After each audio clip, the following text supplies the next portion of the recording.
Okay. Hi, everybody. This is Dennis Becker from weeklywebchat.com. I'm here today with Justin Popovich, and we got Hello. about we got a couple minutes before the chat starts. I like to start right on the top of the hour. So, You're so punctual, Dennis. I love it. yeah, I think people appreciate that. At least I do. I got the personality that gets all freaked out if somebody leaves me waiting. Yeah, you So, start looking at your. It's like 2:02, and Dennis is going.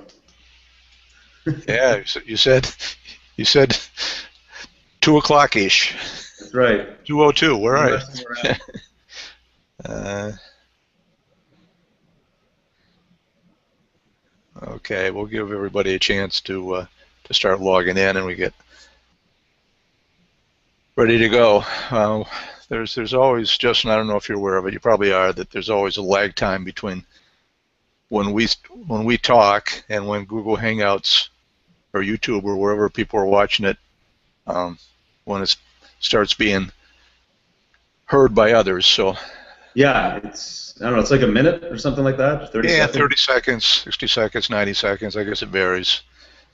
Right. So we Internet have to keep that in mind before we go too fast. Yeah, so when we ask a question, we can't expect immediate feedback. So the question I asked right now is, and we'll know when people start logging in, is can you guys hear us? Yeah, that would be an important question to get the answer Yeah, to. it says we're live. I So imagine the answer is yes, because I can hear you and you can hear me. So, yeah, but you never know. I imagine. No, you never know. I do see people logging in here. We've got starting to fill up the room. I just realized my TV is back there. I could have had like a subliminal advertisement or like a URL running in the background. Yeah, well, If you clicking through to this website, they wouldn't even know why. yeah, you still could. I gotta think ahead in the future. I'm definitely doing that next Yeah. time. Oh, we don't like, we entrepreneurs don't like planning in advance. We like the ready, fire, aim, don't we? That's right. What's planning? Yep. Okay, we got some people saying they can hear us, so that's good. That's a good So sign. it's 2:01 now. Let's give it another minute, and then make sure people are still coming on. So what I gotta ask Dennis, what's that big pile of paper? Is that are you getting ready to do your year-end paperwork or something there? A big pile of paper. You gotta file all that this weekend? No, those are folders of various topics that I've had sitting there, and no, you can't That's see. why I do my hangouts out here.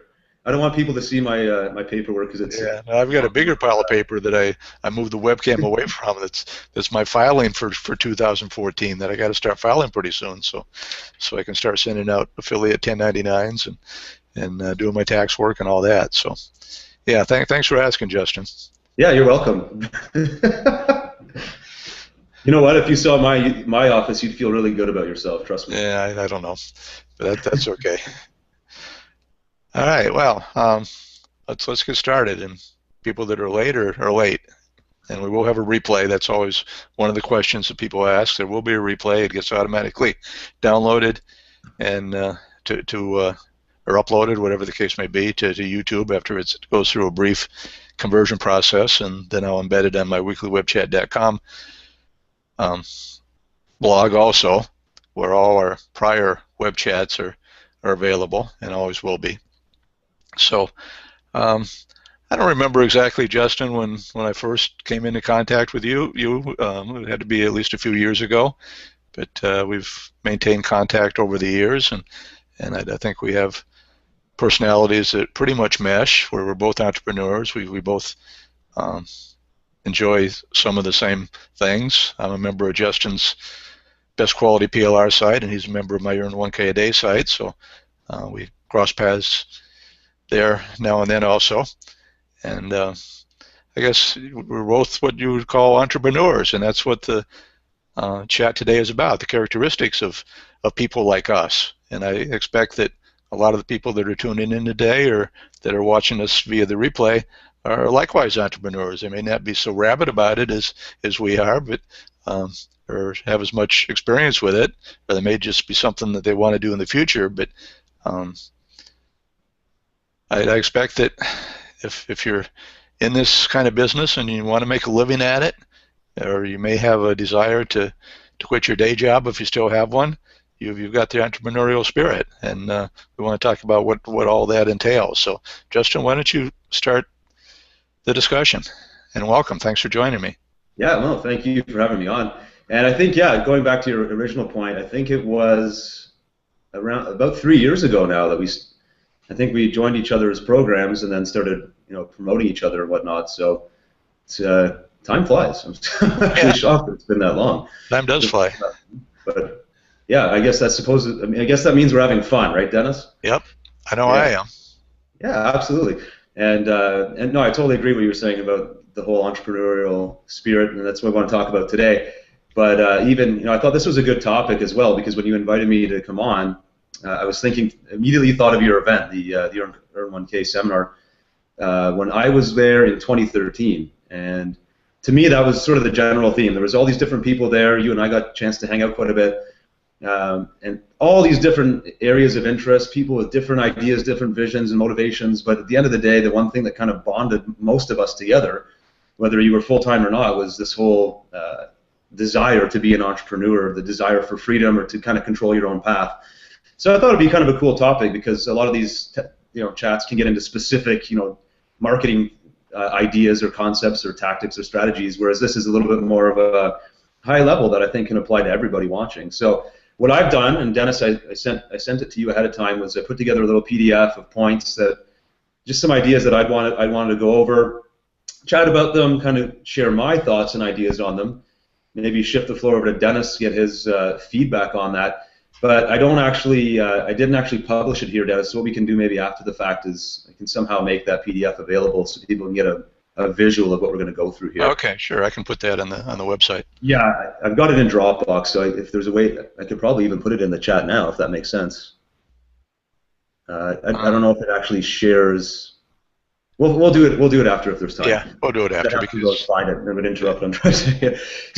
People watching in the replay won't see the chat. Yeah, they'll be like, "Where is that?" Yeah, exactly. So so let's dive into it and go through. There are 1, 2, 3, 4, 5, 6, 7 major ideas or topics that I wanted to cover here. And if you're already an entrepreneur, that I hope that you can sort of nod and agree and get validated by some of the stuff. And if you're kind of pursuing this whole path and you're not sure where you stand, if this is the right choice for you, or maybe lacking a little bit of confidence or unsure of where you're at, then maybe some of these ideas will tip you one way or the other, at least based on my experiences, having been an entrepreneur now full-time for 5 years. And Dennis, much longer than that. So you're going to get much longer than that. Much longer than that. So 1981. Variety of experiences here. So Dennis, the first thing I wanted to talk about, and all these ideas actually feed one another. We could really go about these in any order, but I just picked this order because it's the way I like to talk about them. And the first thing is a characteristic of an entrepreneur, all the successful entrepreneurs that I've talked to pretty much, is the concept of self-reliance. And to me, self-reliance means that I don't rely on anybody else to do anything for me. So I'm prepared to face the good times, the tough times, the scary times, not necessarily alone, but I'm prepared to face them myself and take full ownership over that. And the whole concept of self-reliance to me is something that is a true characteristic of an entrepreneur, where if you embrace it and you're excited to be self-reliant, then I think that you're setting yourself up to be a successful entrepreneur. Whereas if you're used to turning to other people and asking them to save you from situations just maybe because you haven't developed the confidence or just haven't tried it yet, then this is something you're going to need to develop, because if you don't, I believe that becoming an entrepreneur is going to be very, very difficult, stressful, probably more than you can handle, quite honestly. Dr. Ben posted something the other day on his Facebook page or something, or one of his pages, saying that, and he was talking to entrepreneurs, he said something to the effect of, if you're waiting for someone to come and save your business, nobody's coming. You got to do it yourself. And you get a huge number of comments, because it's just true, right? I mean, it's your business, your ownership. So self-reliance is key. And the whole notion of self-reliance actually came to me, it was validated for me that this is something that's a good thing, and that I kind of realized I was doing a good job of it. I read a book by Robert Greene, who's actually the same author of the book Mastery that I sent you after your bout with illness. I think it was earlier this year. So if you remember, I sent you that book, Dennis, so I want you to read that soon. But Robert Greene wrote another book called The 50th Law, and this is probably a book that not many people watching have read yet. He wrote a book previous to that called The 48 Laws of Power, and then the follow-up was The 50th Law, and it was a book about 50 Cent, the rapper, which probably, unless you're into the hip-hop and rap genre, which I don't know how many people watching are, probably don't know his music, but if you do, maybe you know a bit of his story. But here's a guy that basically had every reason not to do anything with his life and not to succeed. Like, if you can pick every odd and stack it against somebody, it's this guy. And the biggest thing that he faced was when he was, I think, 7 or 8 years old. He was growing up in in poverty, and his dad was gone, or his dad was either murdered or gone, and then his mom was all he had left, and then his mom died when he was 8. And so as an 8-year-old kid, he was basically left alone, and various family members took him in. But at the end of the day, here's an 8-year-old kid that had to become self-reliant. He learned before the age where most people are even learning how to do long division. He was figuring out how to take care of himself in this mean, nasty world, especially where he lived.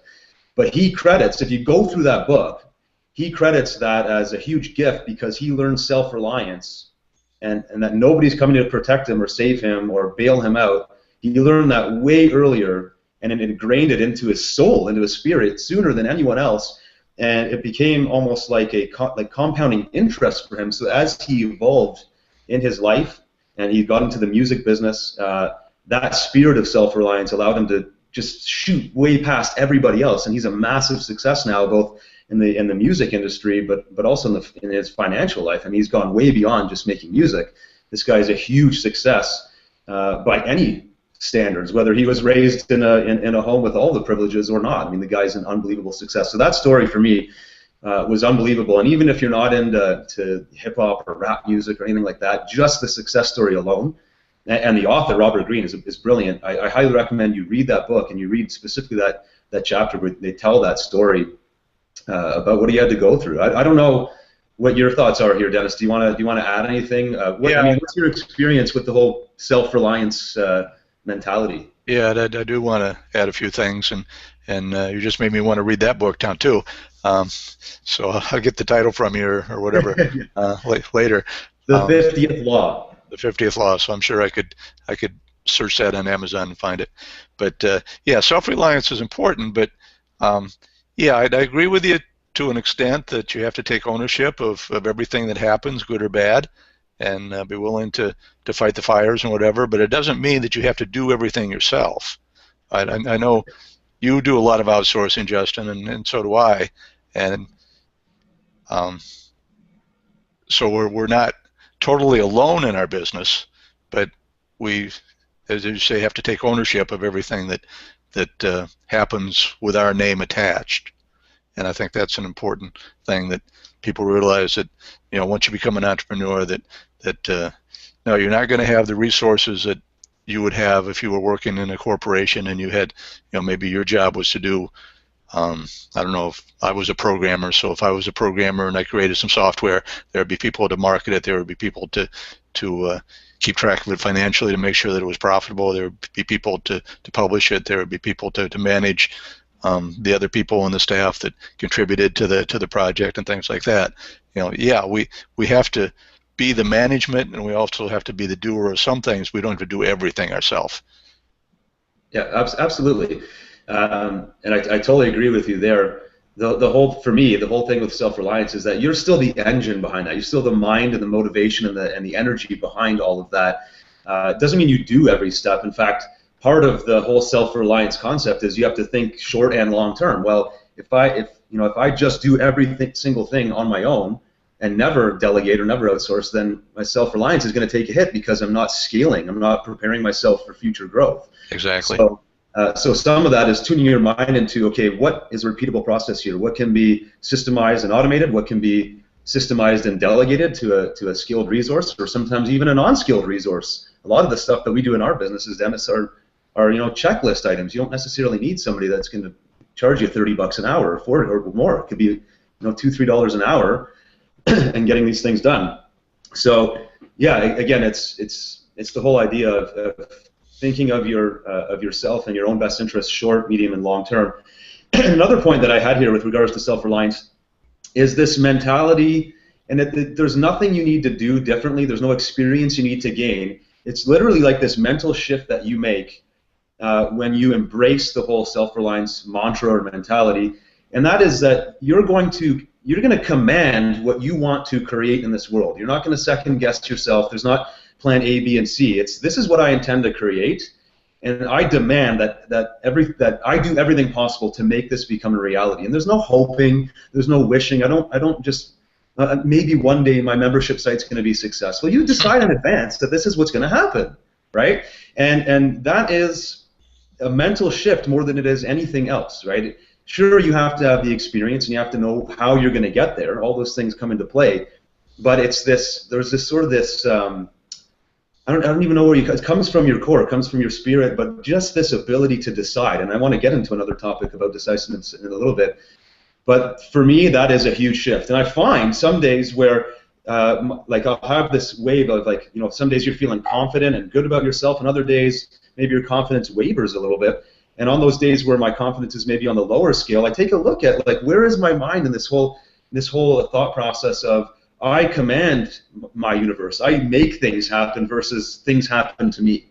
And as soon as I shift back to this position of power, I get access to better ideas, I get access to more creative thought, I take usually more aggressive action. I'm not as passive with anything that I do, whether it's dealing with people or sending a broadcast to my list or writing a blog post that needs to be assertive and confident versus passive, right? So all these start with this sort of internal decision that happens. And for me, it comes back to this whole self-reliance. If you're self-reliant, you're protecting yourself. If you're protecting yourself, you're going to make decisions that command things to happen versus things happen to me. Does that make sense? Yeah, it makes sense to me. Cool.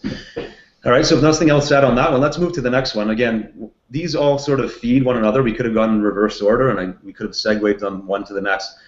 But the next one is this whole concept of, I called it freedom above all, but you might also want to call it freedom versus security, right?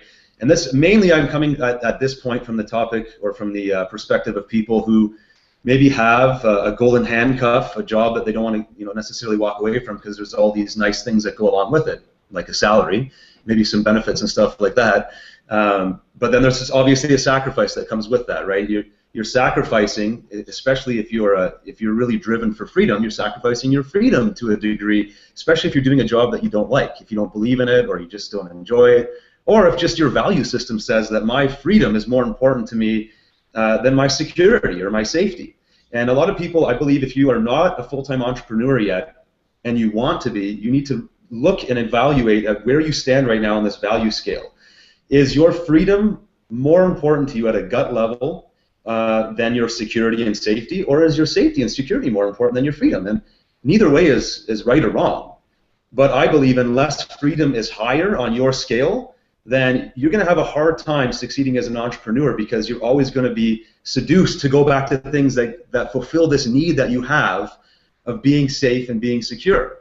However, if you can shift your mind and shift your perspective to say that my freedom is more important, and it actually hurts me to sacrifice my freedom, even if it means getting these other things, now you're at a path where you're going to do things that push you to be successful as an entrepreneur. So, like, my story is a pretty classic example. I had a high-paying job in a corporate sales job that I could have been at forever. I was doing really well there, and the salary was great, and the benefits and all of that were great. But each and every year, it sort of eroded at me. It wore at my being. It wasn't part of my makeup to give that amount of control over how I spent my time to a company in exchange for the safety and security of the paycheck. That's how I saw it. I'm not saying it's wrong. That was just my value system. And over time, it became so painful to give that much freedom away that eventually I just quit my job. I didn't have much of a plan. You know my story, Dennis.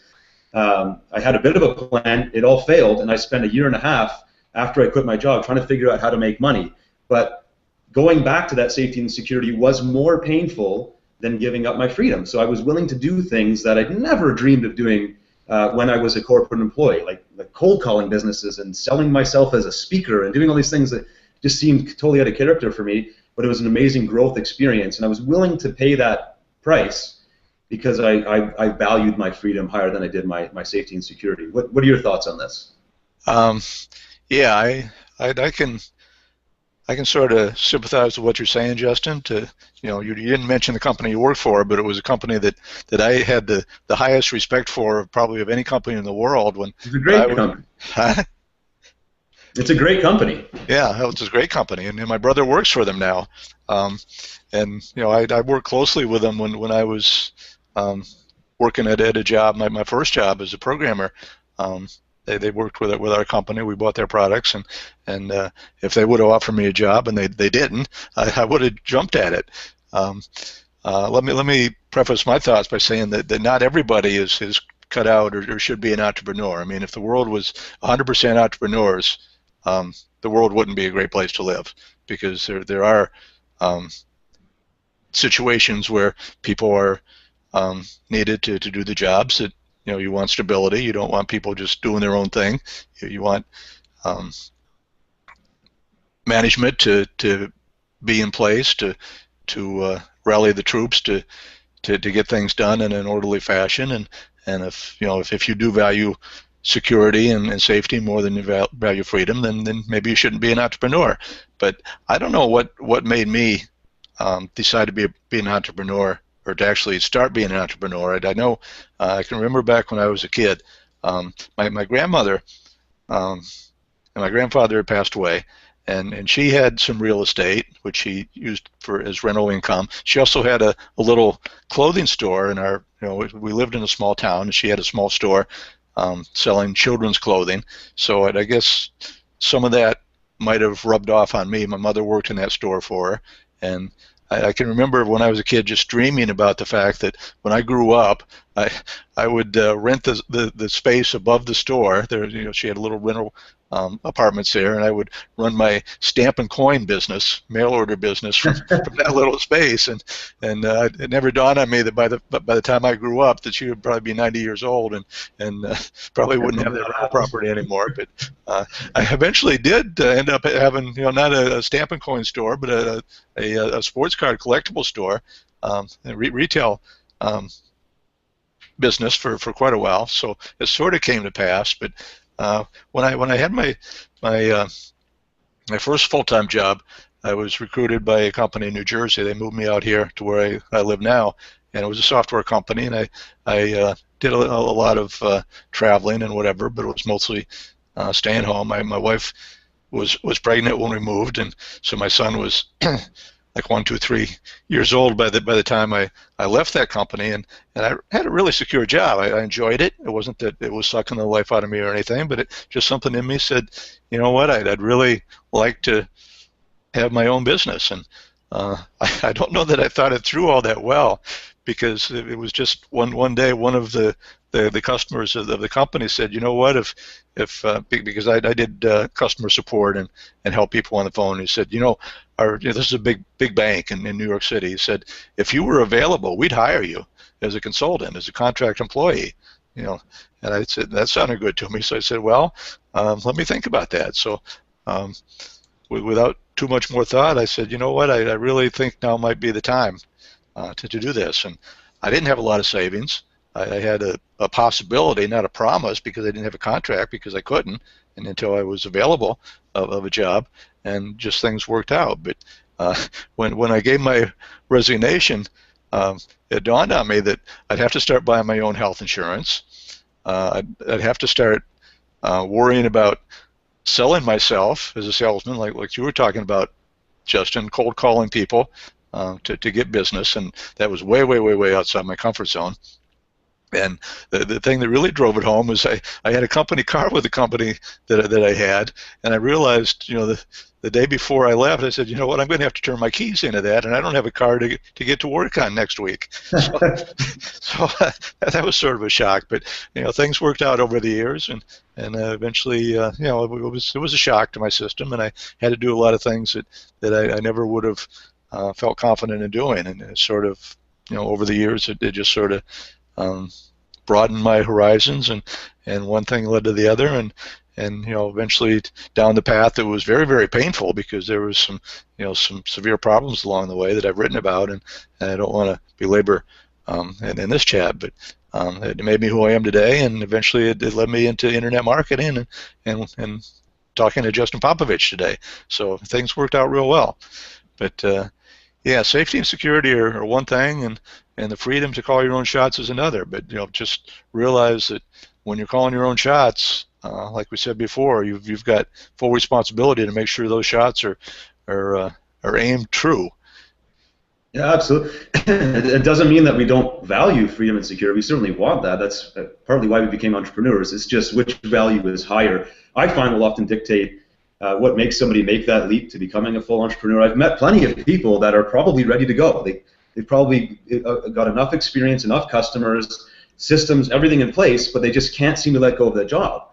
There's other people that are far from that, but what is really truly holding those people back that have more than enough proof that this is going to work, especially if they dedicate full-time hours to it? If you could achieve all of this success in part-time hours with very little pressure financially, then what could you do with the added pressure plus all the time? That pressure is good. It's motivation. So to me, it's a huge point, and I wanted to raise it because I think it could help a lot of people either take that step forward, or maybe evaluate where they're at and say, hey, maybe this job isn't so bad because it is giving me something that I need, the stability and safety that I need as a person with my value system. Anyway, we won't beat that point anymore. The next one I wanted to hit, Dennis, and I know you're going to love this one because it's probably, I think, the most common topic that comes up at your seminar or in chats regarding online business success specifically, is the concept of being decisive, or I label it decisiveness on our PDF. And this is the whole idea of being able to evaluate all of the different options that are going on right now, and based on your experience of what you know about the world and what you're working on right now, and a little bit of your gut feel, to just decide what it is you're going to do, lock yourself into that action, and take the action. And I think what's your phrase, Dennis? Something like good enough is good enough? Yeah. Is that you're saying? That's one of them, yeah. What you're saying.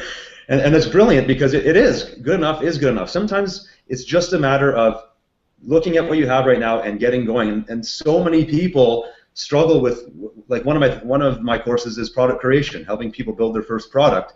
And they get stuck in this loop of analysis paralysis or overanalyzing and wondering, well, what if I don't put this in? Or what if I leave out a chapter and it's not the perfect product? Or what if I cover too much? And the students, and then there are all these different what ifs. And then they finish the product, and it's, well, what if I don't do the sales page correctly, or what if I don't, and there's this constant set or vibe of indecisiveness that literally kills the entrepreneurial spirit. And decisiveness, again, just like that mental shift I said earlier about commanding the universe or whatever, these are the results I intend to create, come hell or high water. Same thing with decisiveness. Sometimes you just decide, this is the product I'm going to create, I'm going to release it by Friday. And I'm fully prepared to make changes and to deal with people that are angry and to go back and correct the problem.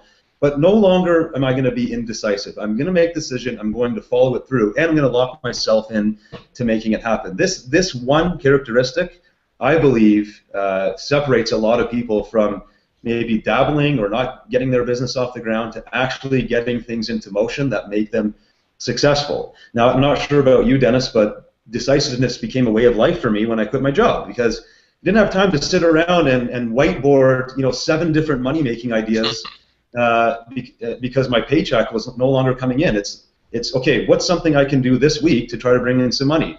Maybe I spend half an hour brainstorming, and then I pick the best thing, gut feel, or maybe ask an opinion or two of people close to me, and then I just got busy. And maybe it was the wrong decision, or maybe it was the right decision, but I don't know until I decide. Very often it was the wrong decision. Even today, most of the stuff I do, a lot of it's like, ooh, I wish I decided a little bit differently.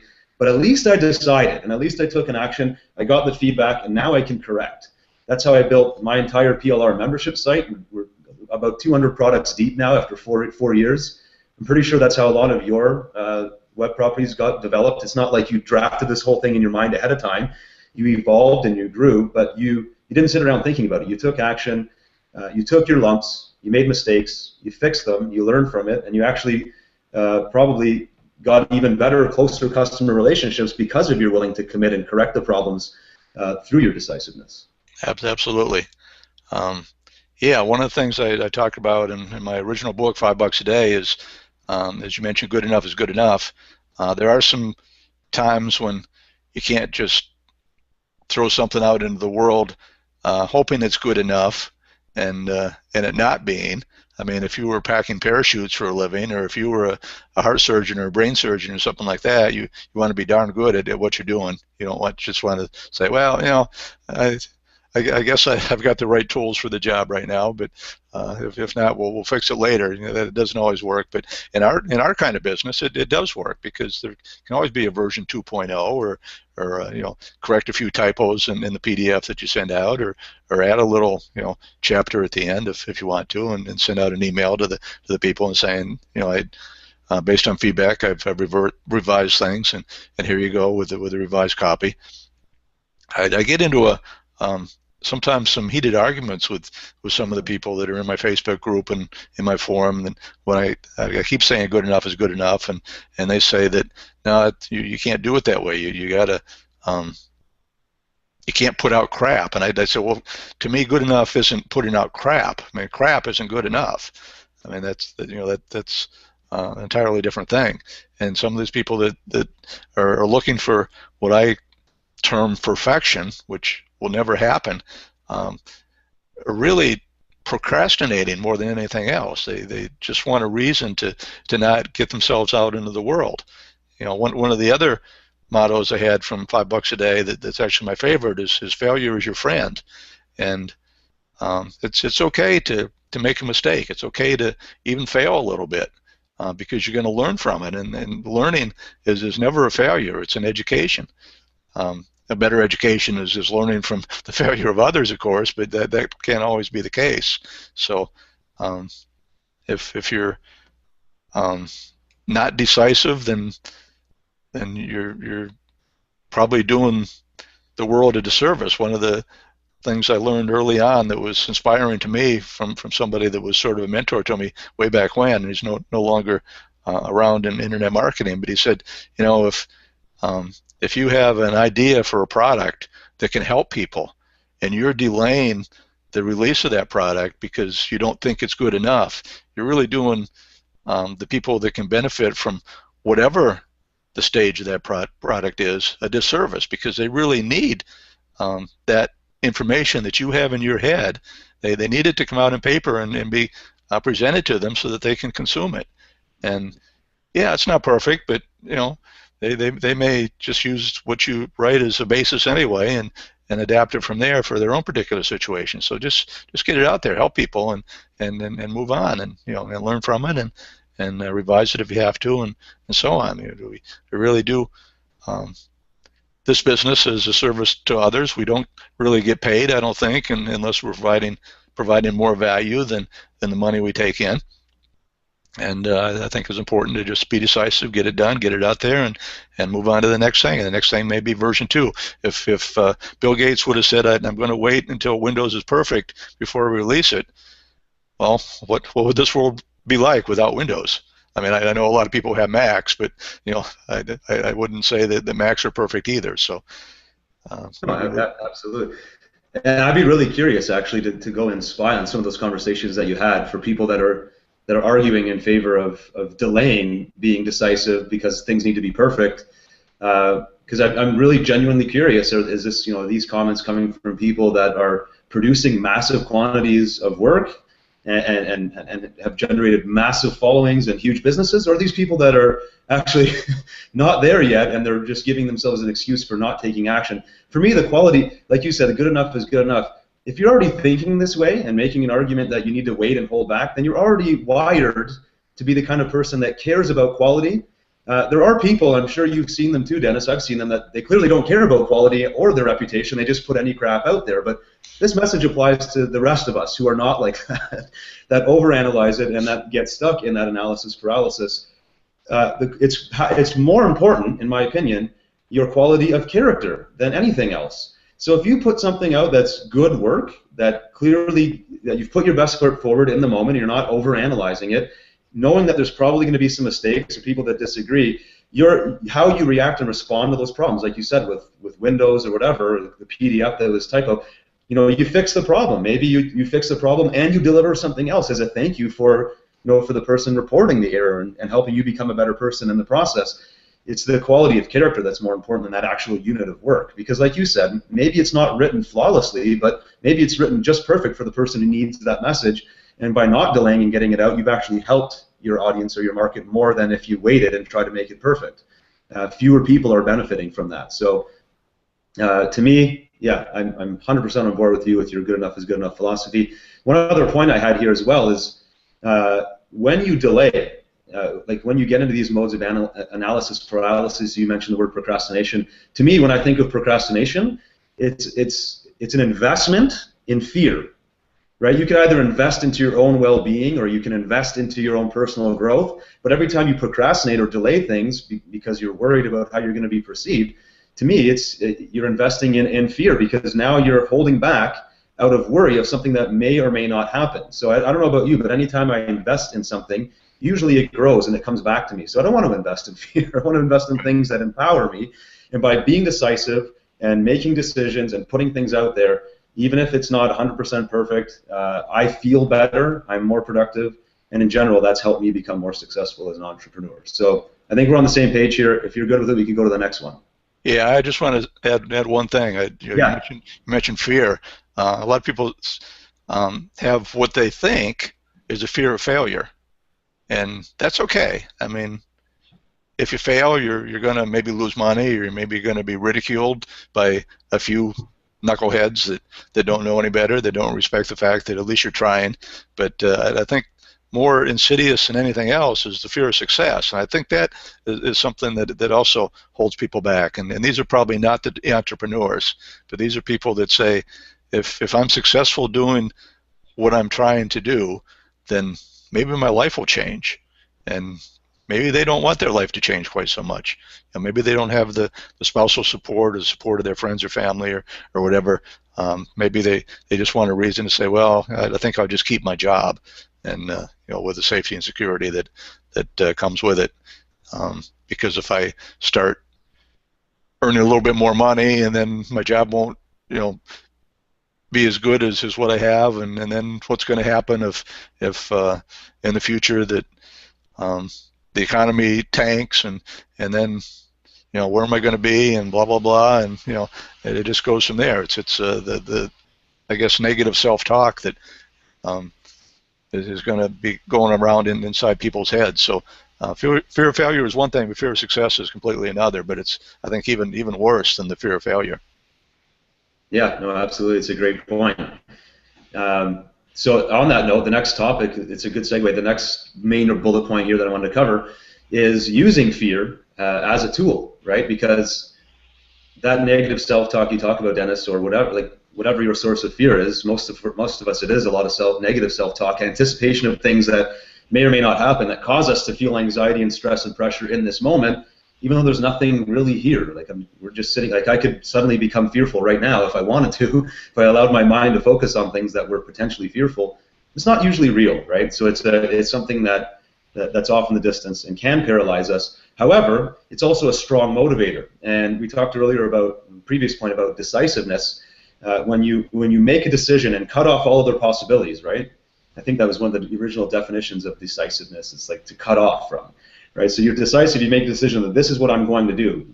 In our space, it could be something like a launch, right? I'm going to launch a product on this date, I'm going to tell all of my affiliates it's going live on this date. You're pretty much locked in now. Here is where you can use fear as a tool, because as much as all of us as entrepreneurs want to be successful and we're ambitious and we want all these different things in life, we want to help customers, we want to build our customer base and make money and all this stuff, that level of ambition will motivate you to a degree. and especially if you're doing really well and there's cash in the bank and everybody's paid, your motivation may or may not, but I think for most people it might die off a little bit. And so what else can motivate you? And for me, fear can actually be used as a tool to make myself do things like I talked about earlier. Quitting my job, now I've got to go cold call. I got to get out there, because if I don't, well, this house I live in, my new baby boy, like, I'm not going to be able to pay for all this stuff. So that kept me kept me motivated. So for me, and for a lot of people that I know you do this as well, Dennis, is I actively look for things that I can decisively choose to do, where fear will then become a tool for me to take action, for me to take myself to the next level. A good example for me was about a year ago. After some self-reflection one morning, I was looking at some of the things I've been working on and what I wanted to do. I went into your forum, and we have I think, what's it called, the public challenge, or Breakthrough Challenge.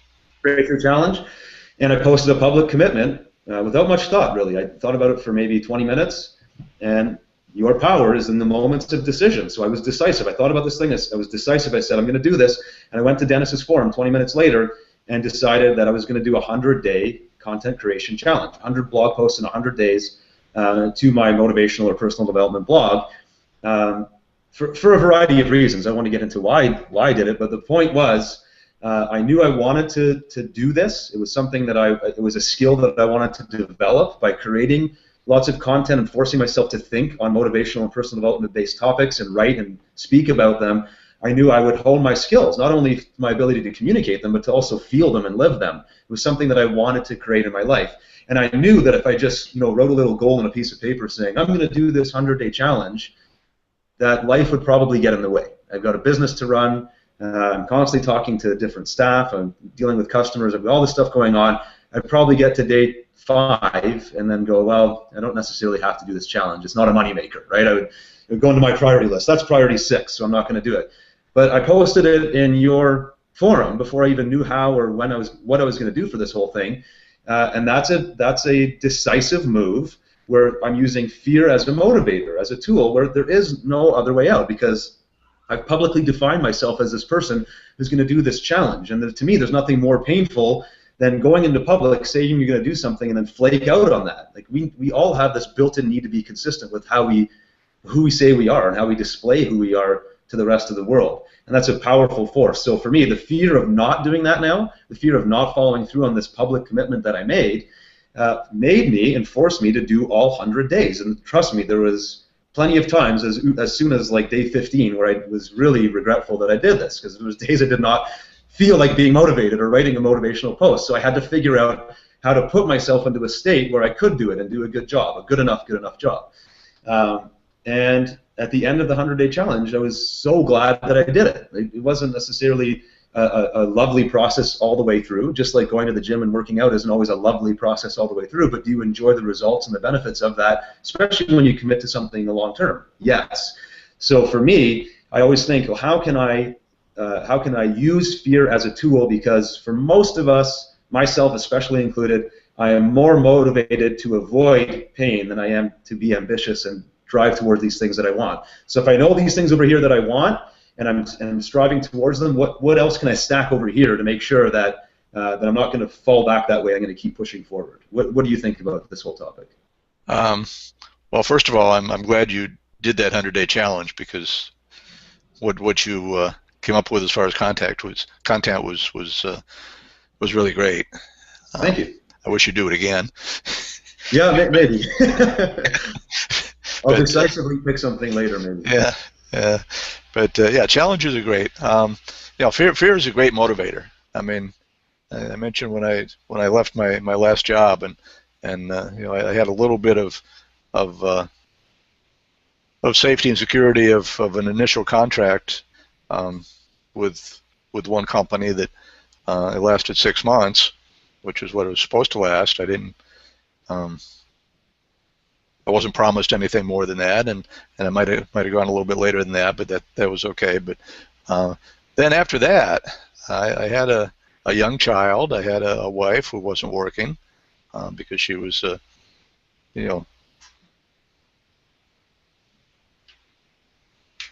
someone who just not that she couldn't work, but She was taking care of the house and the kids and everything.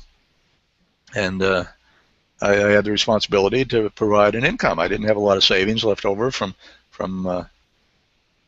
when I left my job, and I just started having to do things that I really wasn't comfortable doing. Getting on the phone and calling people, figuring out how to make best use of my time when I didn't have a place to go for the day. There was this one contract I had that was in Connecticut, and it was like a 60-mile drive. I had to be there at 8 o'clock every morning, so that meant getting up at like 5:30 in the morning and driving in rush hour traffic for an hour and a half or more to get there. And in the winter, it really wasn't a lot of fun with snow on the roads and all that. These are all things that fear forced me to do, and I didn't think twice about it. Now it gets to the point where I'm not afraid that I'm not going to have enough money to pay the bills, but it's probably a situation where I wish I had more fear, because when you don't have a real driving force to do something, sometimes I found myself getting stagnant, and stagnation is something that is really not healthy at all, because you say, well, okay, I'm doing okay this month. I don't need to generate any more income, and if I need to next month, something's going to come along, and something isn't going to come along unless you do something, take some action to make it come along. So I try to put myself in positions sometimes where it may not appear to be the most responsible activity, like the latest campaign I've got going is I've had for 7.5 years a good steady recurring income from people that pay monthly for my membership site for Earn 1K a day, and I've given them the ability to buy out of those monthly payments by making just a few extra payments or a lump sum payment to become lifetime vested. And when I looked at that, I said, you know what? I'm giving up all my recurring income. So what am I going to do when those, in the longest case it was 8 months. Most of them only had to pay six small payments, and then they could stop. What am I going to do when those payments stop? I said I'd better do some things to improve the site, and I better do some things to generate income in other ways, and to bring in more customers from, to start their payments coming into the funnel, so that when I lose the other ones, that some of them have been paying for 6, 7, 5, 4 years, and we're perfectly happy to keep paying for 3, 4, 5, 6 more years in the future. I'm saying they're not going to have to do that. So what am I going to do to replace that income? And that's sort of I thought long and hard about that decision, and I said, you know what, I really do need to put some fear into my belly, so that come next year about this time, things may not be so secure. And I know that whenever I've been in that situation, that's when the best success has always come. So I'm preparing myself for that. It may not be something that everybody listening to the call is going to want to do, but for me, I think it works, and hopefully it'll work this time. Yeah, well, I mean, one way or the other, it's going to catch you, right? If you just stay stagnant too, if you're comfortable and stay stagnant, then eventually something in your business or in your life is going to start falling and catch your attention and cause you to feel some form of fear. You might describe it as discomfort or something else. It's going to get your attention and force you into action. I prefer to pick things I'd rather strive towards, and then again use fear as that tool, kind of like you're doing. I love it. It's a great example. It's going to force you to innovate more, think more of different creative ways to find new customers, introduce them to your program, and it's probably going to improve the overall product because it increases the type of client coming in, right? Maybe it opens the door to a whole new type of person that you haven't attracted into this forum before, right? So everybody is probably going to benefit from you pushing yourself here. It's good. It's commendable. Yeah, well, a little scary, but that's okay. Yeah, that's good though. That's part of the process. You're not just talking on this web chat, Dennis. You're leading by example. I like it. So the next one, and these all tie together, and this is a great point, good segue, is that entrepreneurs typically have high levels of activity, not high levels of energy, but that's true too. high levels of activity. They're very busy. They're always doing things, just like Dennis's example right now. Whether it's his mind is active, thinking of new creative, innovative ways to grow his business, or he's physically active, getting on web chats and doing things. Just like being stagnant is kind of an energy and it's contagious. Low energy is contagious. High energy is contagious as well. When you become active and you start producing a lot of things, especially if you're activating your muscles of decisiveness over and over and over again, you're putting yourself in situations to deliver. You become a very productive person, and you get more stuff done. And there's a sense of satisfaction that comes with pushing yourself and producing results and being able to see. For me, I love being able to look back and see what I can accomplish in a day. Right now, if I go back 3 years, it would have taken me maybe a week. And there's a sense of real, true personal fulfillment to know that I've grown that much in capability and skill, as well as brain power, like all these different things. Pushing yourself and seeing that when I really put my mind to something, when I'm highly active and aggressive in what I want to do, I'm able to produce so much. I'm able to see all these real results in the real world. So high levels of activity. What I think is an important point to stress here as well is there's a distinction that I made and I evolved from what I thought being an entrepreneur was going to be to what it actually is for me now, 5 years later, and it has a lot to do with this whole high level of activity conversation. What I thought an entrepreneur was going to be when I was in the corporate world, because I read a lot of motivational books and I watched a lot of these speakers with fancy suits on. Was I thought once I built a business and it was successful, that you do that once and you kind of just rest on your laurels. You're good to go. Like life is easy now.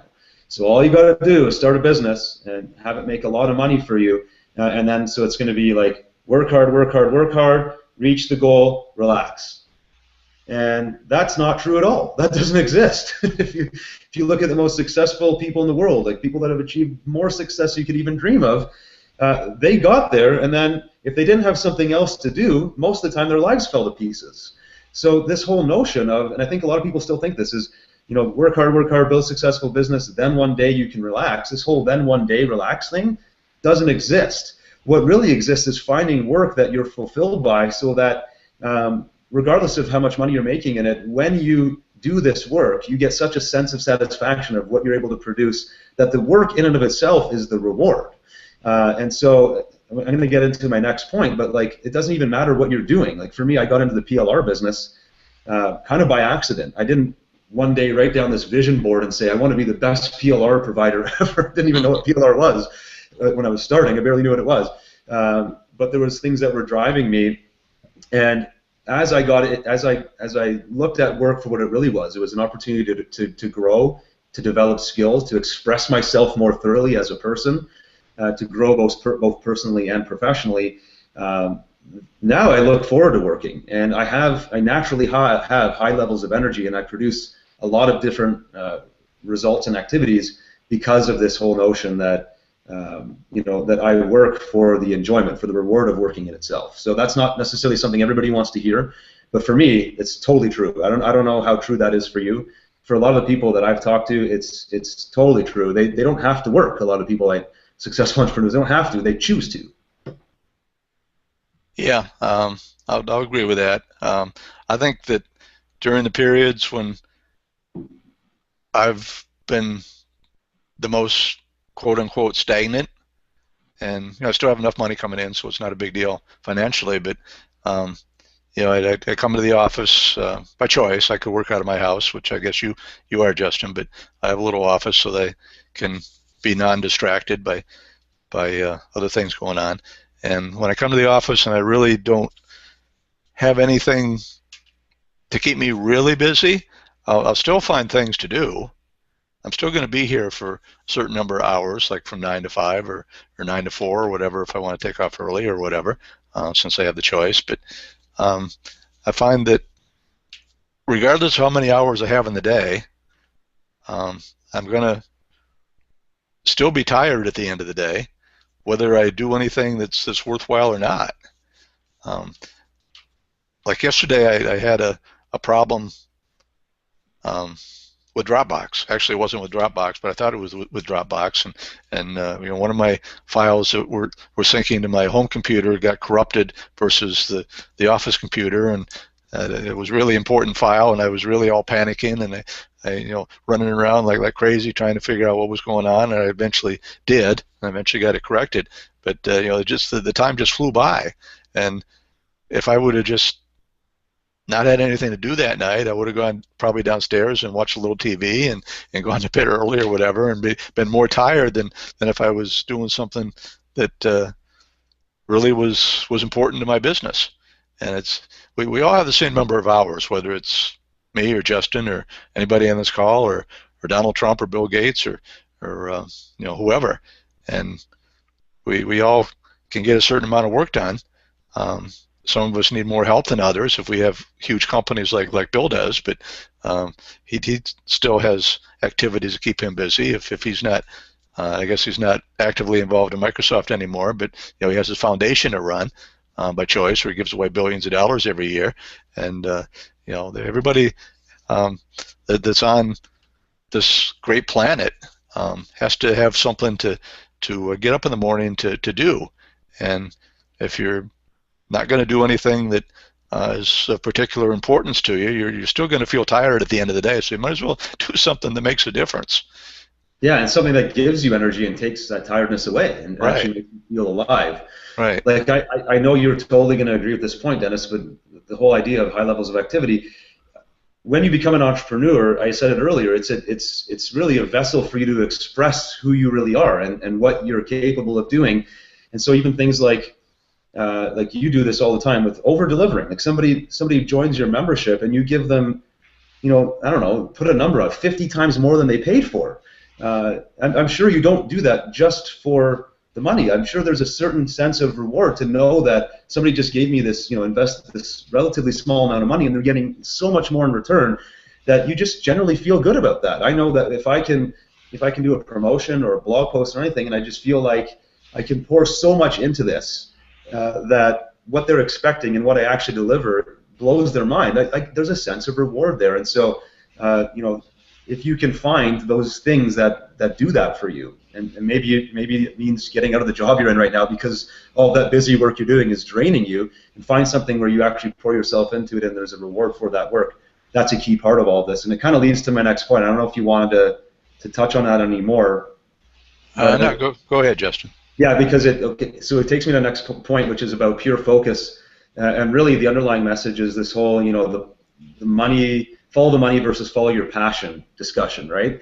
And have you seen, if you go to the bookstore or Kindle or whatever, there's literally like books that say just follow your passion and the money will follow, and there's books that say that's hocus pocus, just follow the money and that's all that matters, right? And then there's some people that fall in between, and for me, to me, you need to find a market that spends money and create some kind of project inside of that market, so you're not doing something dumb. Because if you have a passion where there's no money being spent, your passion is never going to give you money. Let's be realistic about it. However, if you can find a market where money is being spent and you can create something of value, then you can get passionate about the work that you're doing in there. And my story is a perfect example.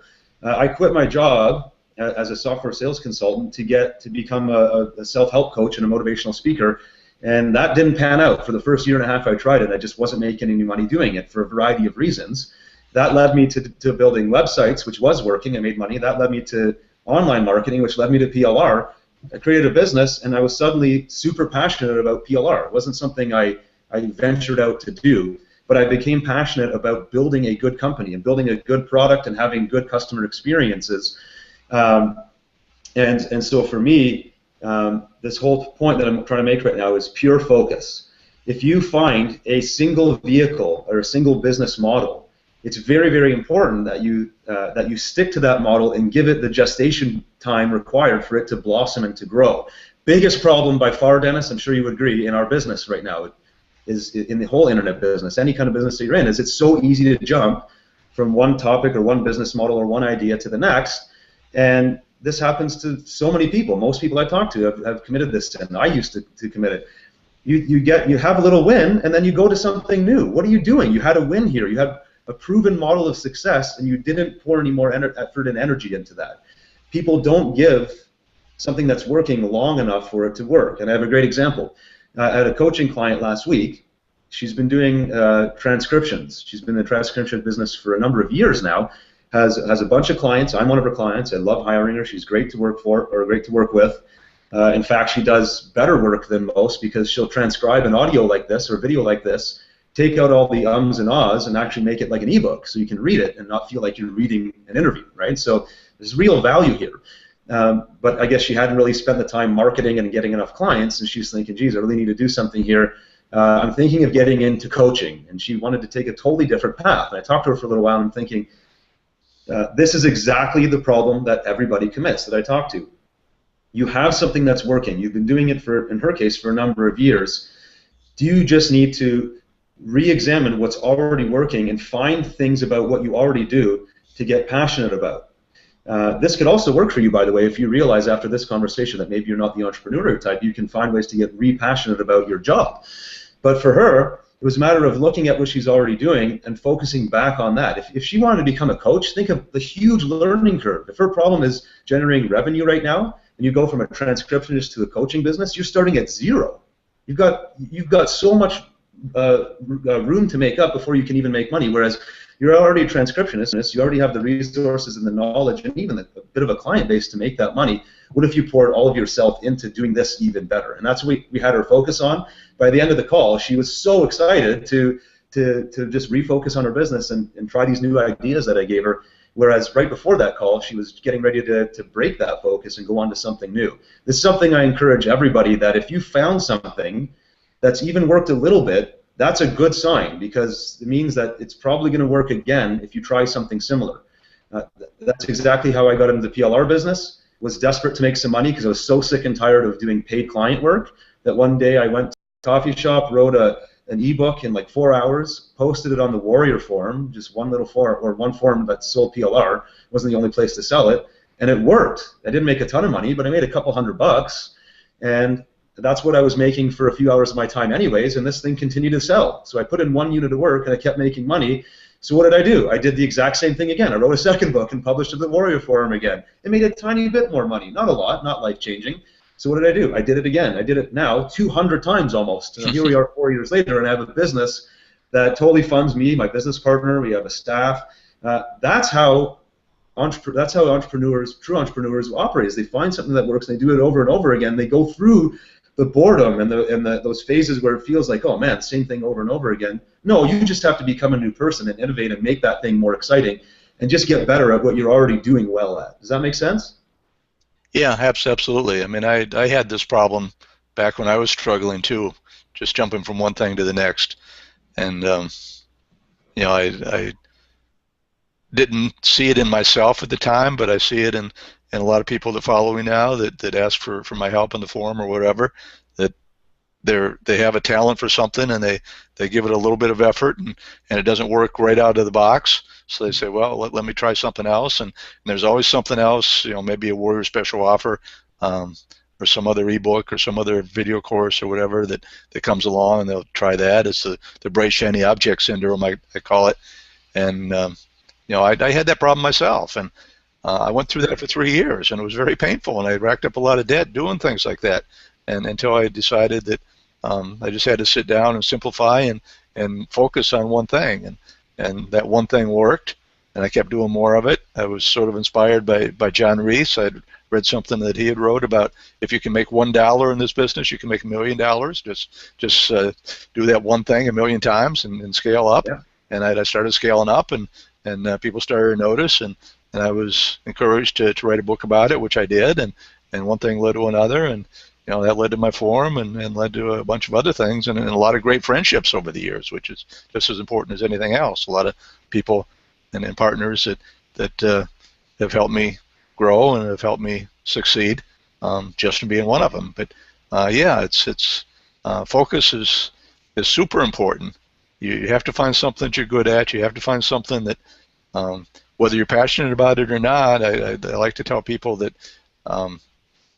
if you find something that you can make money with, if you're a true entrepreneur, you'll become passionate about that, whether you are at the beginning or not. I'm sure you weren't passionate about PLR, Justin, or even knew what it was, but When you realize that you can make money with it, and you realize that the reason you can make money with it is it was valuable to somebody, and therefore helping them, you probably at some point said, hey, I can help these people, and the more people I can help, the more I can earn, and the more I can earn, the more people and partners and staff I can employ, and the better standard of living I can provide to my family, and then you can really become passionate about things like that.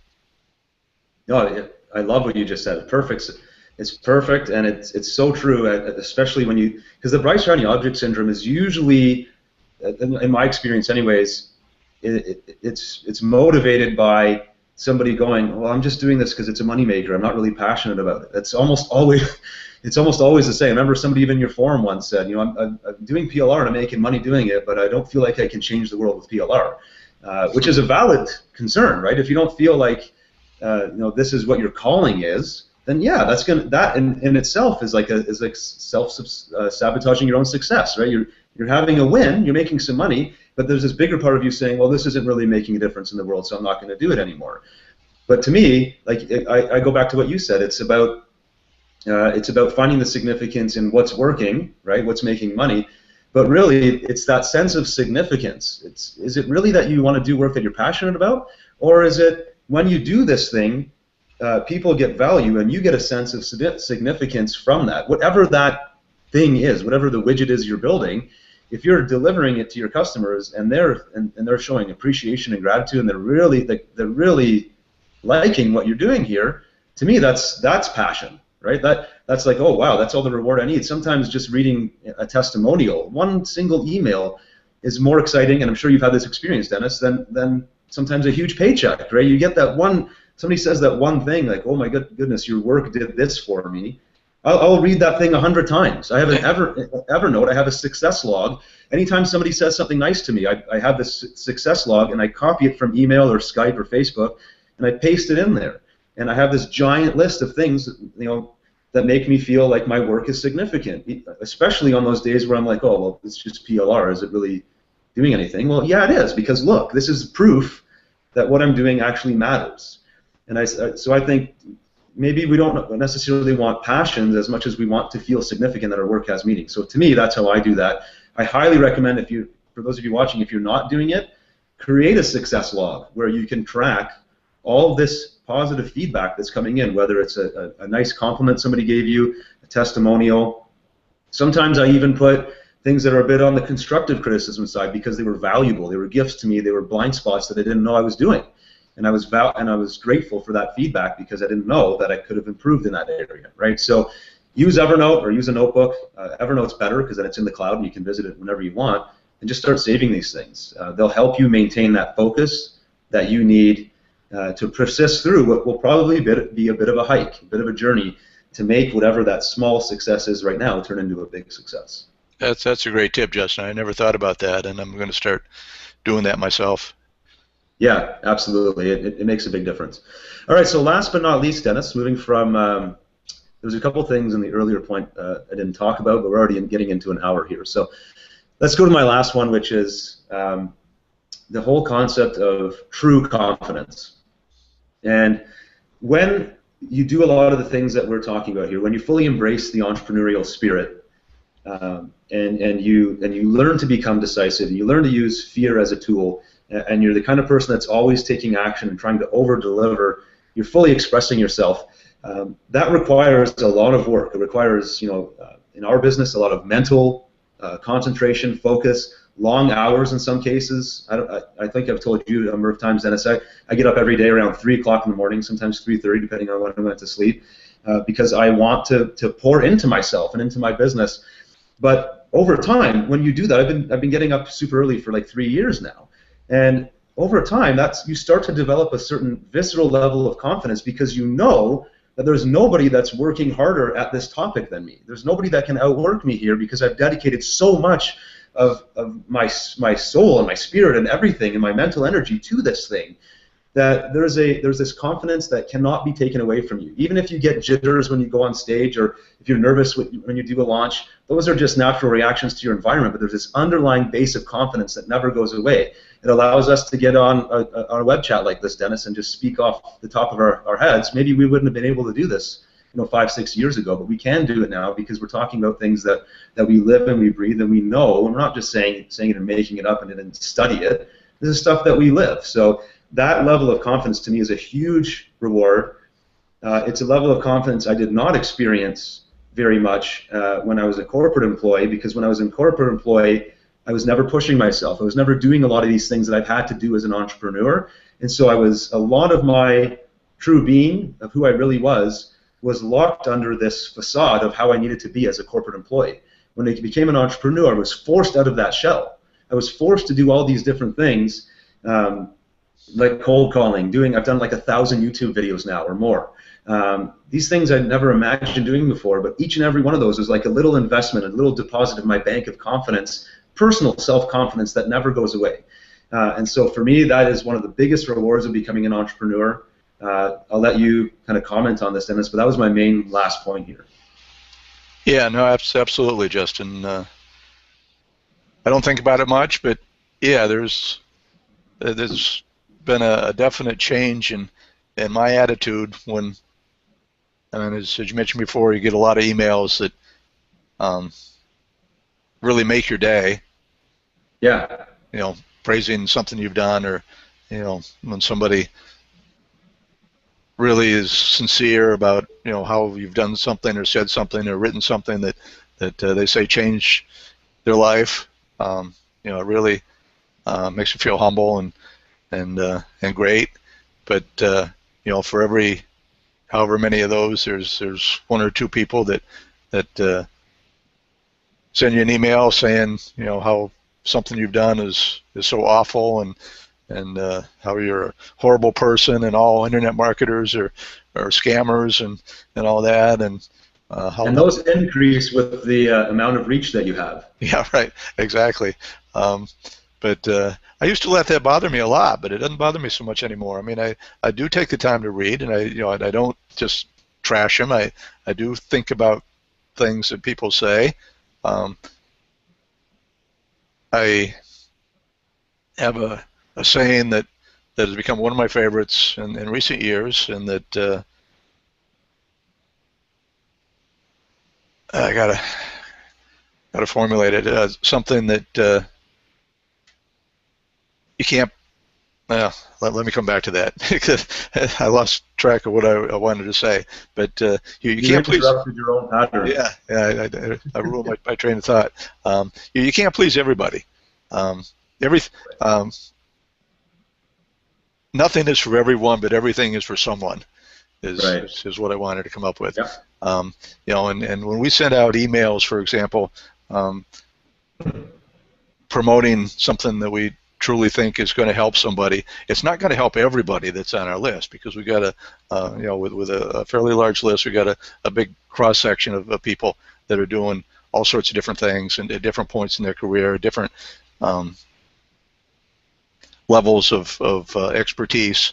So what's good for one person, it might be life-changing for a number of people, is something that somebody else might think is just absolutely ridiculous to even waste the time to read our email about. And sometimes they'll be having a bad day and tell you that, and you just have to let it roll off your back sometimes. That like you started this section talking about confidence. You just have to have confidence that you're doing the best job you can to serve the most number of people that you possibly can, and that's all you can do.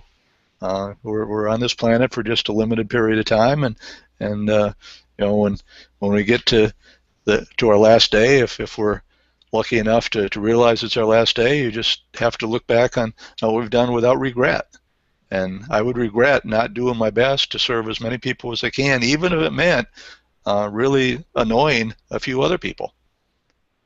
Absolutely. I look at those. I have literally trained myself now, Dennis, to look at the complaints or the really harsh emails. I literally look at it as a point of excitement. And it's a game for me, and part of it is because, like you, I have an abundant level of inner self-confidence about my business, and that doesn't come by accident. It comes by practice. We're always working and improving. I know beyond a shadow of a doubt that I give my all to this business.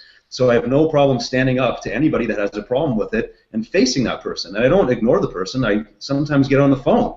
If we made a mistake, I'll own up to the mistake and we'll fix the problem. If their perception is off, then I will take time to either correct their perception or let them walk. But I'm not, for a minute, your confidence may take a dip, but it can always come back when you remind yourself of all these things you've been doing over the years, and this is why it requires focus and patience and putting in the time. You can always come back to your high level of confidence because you know within yourself that you've done your very best here and you're committing to do it in the long run. So yeah, like you said, some people aren't going to like it, some people are going to complain. It's very easy for them to unsubscribe. It's very easy for them to just block you out altogether. And truth of the matter is, there's probably a tiny, tiny little percentage of people that are like that. There's a huge percentage of people that probably enjoy it. A small percentage of the people that enjoy it say anything. So you're actually you're getting a lot more love than you even realize a lot of the time. I believe you might get 10 nice comments on something, but really 500 people got value from it, right? So, but if you focus on those ones that I talked about earlier, put it in your log, and then this again goes back into your bank of confidence. So yeah, absolutely embrace those things. Go look at anybody that you admire. Any single person that you admire, go and look up how much hate they get online. Whether it's their book reviews on Amazon, comments in a YouTube video. Like I'm shocked sometimes at the horrible comments I read about a really great video that I just watched. Like I'm blown away at how awesome it is, and half the comments are bashing this person or making fun of them or whatever. So just accept that as a reality and then choose to practice staying confident even though this stuff is going to happen. Your level of confidence may dip bigger than it will, or bigger at the beginning than it will over time. But if you practice staying confident and keeping in that positive headspace, then you'll get better at it, right? And remind yourself. That's what I always do. I always remind myself, like the people I admire, they're just getting hammered. So if they can handle it, I can handle it too. Yeah, that's great. Yeah, you just can't please everybody. No, absolutely. So, and in the long run, if you're an entrepreneur, what you have to strive for is to please yourself, and to have the confidence that we were just talking about to know that you are trying to be to give the best value to people like you that follow you, and you just know from experience that they'll overwhelmingly appreciate you, but not unanimously. Yeah, absolutely. And for me, that's enough. Exactly. Well, I had more, but I think it's probably a good time to shut her down. What do you think? Yeah, we don't have any questions, which I'm surprised at. We usually have a ton of questions, but I think people might be blown away with what you were bringing up, Justin, and just entranced. Let's give people a little bit of value here, but we'll see, I guess. Yeah, we get people a little bit of a chance, with the delay that Hangouts provides. Let's just chat a little bit for another minute or two, and anybody that does have any questions, feel free to type it in or forever hold your peace. So. Yeah, you know what? Sometimes these type of sessions don't have as many questions because it's not technical or tactical. So a lot of time it's just more pondering and reflection. So that's cool too. Right. Yeah, it is. I'm like that a lot of the time. Every day I spend at least an hour either studying some kind of mind fuel, I call it, whether it's a motivational style book or watching videos or learning. And a lot of the time I'm just, I like to just sit there and think on it for a little while. It will influence my decisions for the day or for the week, and that could be the case here too. So you spend an hour a day on? At very least, yeah. That's why I'm up so early, to get those hours in. It's the most important part of my day, really. I just started a brand new book today, actually. Yeah, good. So you got up at 3 o'clock this morning or so. You're 12 hours into your day. You're working pretty hard, Justin. That's right. I go to bed early though. Got to make up for it sometime. Yeah.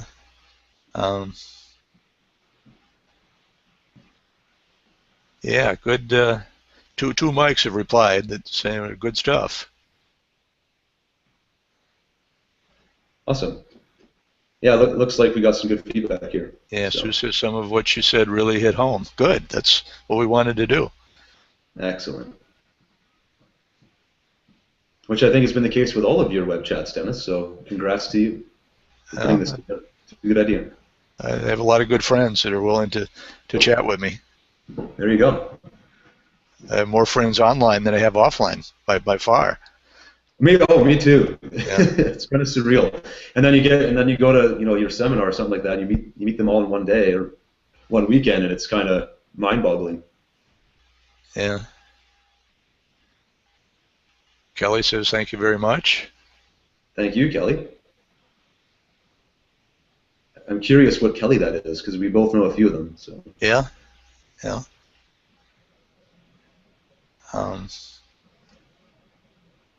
You doing another one next week? Yeah, Gene Pimento is going to be next week. Oh, great! I love Gene. Good stuff. Yeah, he's good.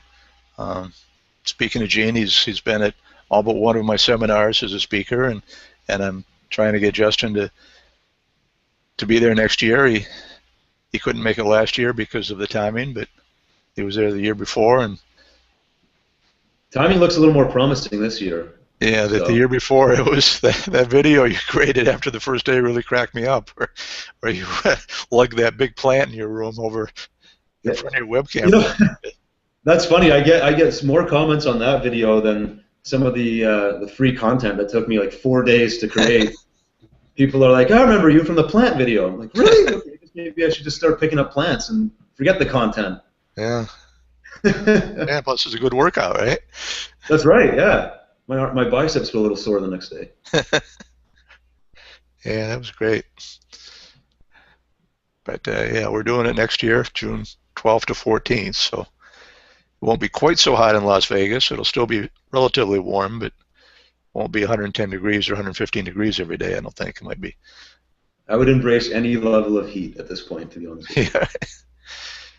Yeah, we're starting to feel it now. A month away until winter, and we're covered in snow and minus 11, I think, today. Well, Canadian Celsius, but still, it's cold. Yeah, we're in the 20s Fahrenheit. It was Kelly Conway. Ah, yes. Kelly. Glad you could join us, Kelly. And Sue and Mike and Juan and the others. That's right. It doesn't scroll any further than that. Or maybe it does. Yeah, you can scroll down. Yeah. But, yeah, this was fun. I appreciate your creating that pseudo mind map. That's something that I definitely put on as an image on the website, weeklywebchat.com. Again, everybody, that's where you can go to see a replay of this within an hour or so. It'll be on YouTube in less time than that, and all our prior chats have been archived there also. We started this, I forget when, probably October, maybe September sometime. But yeah, it's been fun. Yeah. Mike Darling says, what was the most difficult transition from employee to biz entrepreneur owner? I'll let you answer that, Justin. Hard to pick. I think it was probably a combination of things. If I had to pick one, generating cash. that was the hardest thing to do, because I went from never really, my history was, went and got my degree in school and then went right into the workforce. Luckily enough, got a high-paying job, so I never really had to worry about generating money for myself. I got a job and then the paychecks just came, and I just focused on doing a good job, right? Whereas when you're an entrepreneur, you can do a really good job, but unless people buy what you're creating, then that cash flow isn't taken care of. So I think it was the disparity of doing a really good job in the corporate world. I was guaranteed to get paid. In fact, I could really slack off in the corporate world and still get paid. Whereas you go into the biz owner world, and it's 100% self-reliance, self-ownership, 100% responsibility. You have to be really good at what you do, and B, have to be good at selling what you do, especially in the beginning when you're a one-man show or a one-woman show. That was both difficult in terms of actually figuring out how to make money, like the actual steps of what to do to bring in the money, as well as the psychological aspect of the stress that goes with that, the uncertainty, right? Tony Robbins talks about all of our human needs and how we have the need to feel certain, but we also have this need to feel uncertain, the variety in our life. I certainly had plenty of uncertainty because I didn't know if I was going to be able to pay my mortgage on Friday, but that can also really wear on you. So that was definitely the biggest sticking point for me. It was very difficult to go from literally not even thinking about every second Friday. I knew the money would be there. I could time my mortgage to come out when I got paid, and I didn't even think about it. Now it's all I thought about every single day. In fact, I still think about it every single day, except now I've built a business that takes away most of that stress. So definitely it was the cash flow conversation. Yeah, I'd agree with that 100%. Yeah. My first entrepreneurial job was as a software consultant, and I would bill my hours, and it would go into, usually it was a relatively, not always large, but not a corporation, and it would have to go through from the person that I sent my invoice to that I did the work for. They would submit it to purchasing department or accounting department or whatever, and that would get scheduled to be paid, and sometimes it'd be up to like maybe 60 days before I got paid for the work that I did 2 months ago or close to 3 months ago. And yeah, I really wasn't in my comfort zone to be a debt collector along with everything else. Yeah. And call people and say, hey, where's my check? I did the work, and the people that I did the work for said I did a good job, but I haven't got paid, and I need to pay my mortgage. I need to pay my rent. I need to pay my insurance bill. Yeah, all these things. But yeah, that's. Yeah, it can feel very heavy. Yeah. And that's the whole security, safety versus having more control over your destiny, where that plays in. I also noticed Rick said, good topic, thanks for the reminders of what we should all know and be doing, but often don't. And so well put, because it's true. Yeah. Yeah. Like all those books I read in the mornings, Dennis, it's not like I'm ever really learning something that I've never heard before, concept-wise, but I'm reading it to remind myself to take action in that day on some of those concepts, because you can be really good at it and then just forget for a while. You're not in the habit of actually implementing what you know works. Yeah, you've probably done videos or written content about some of the things that you're reading now, so it's not that you don't know it. Yeah, absolutely. It's a practice really more than it is just a one-time sort of learn it, understand it intellectually, and you're good. You have to embody it, which requires doing it every day. Okay, well, it looks like the questions have dried up. Justin, again, I appreciate you being here today. It's gone a little bit longer than we thought it might, and most of our chats do for some reason or other. But I think this was a really good one, and I appreciate everybody that's tuned in. Thank you very much. And if you want to revisit this, it'll be posted to the website, weeklywebchat.com, within an hour or so. If you missed part of it or whatever, if you want to come or if you want to send some of your friends who you think might benefit from this 90 minutes to come listen, I'd appreciate it, and they probably will too. So thanks everybody. Thanks Justin, and have a great day. Thank you, Dennis. Thanks everybody.